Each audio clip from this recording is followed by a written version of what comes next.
John Gill, Haggai 1:9. Scripture quote, "Ye looked for much, and lo, it came so little," unquote.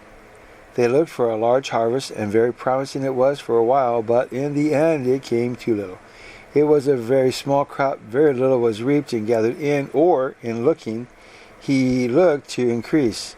Your substance had raised expectations of making themselves and families by their agriculture and by their plantations of vines and olives and by their trade in merchandise, and it dwindled away and came to little or nothing. Their riches, instead of being increased, were diminished. Scripture quote, "And when ye brought it home, I did blow upon it," unquote.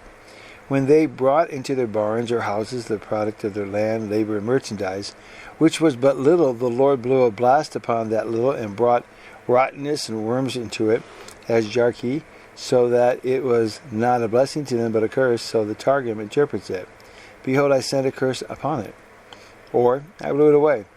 As any light thing, straw or stubble or thistle down, are blown away with the wind, so easily can the Lord, and sometimes he does, strip men of that little substance they have. Riches by his orders make themselves wings and flee away, or he, by one providence or another, blows them away like chaff before the wind.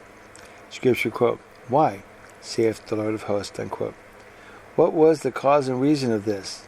Which question is put, not on his own account, who full well knew it, but for their sakes, to whom he speaks, that they might be made sensible of it, and in order to that to introduce what follows, which is an answer to the question.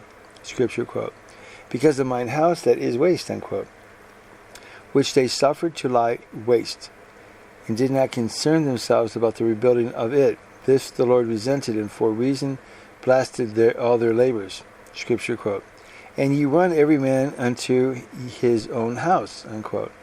Were very eager, earnest, and diligent in building, beautifying, and adoring their own houses, taking care of their own domestic affairs, sparing no cost or pains to promote their own secular interests, running in all haste to do anything and everything to increase their worldly substance, and sat still, were idle and slothful, careless and negligent about the house of God and affairs to it. End of Haggai 1:9.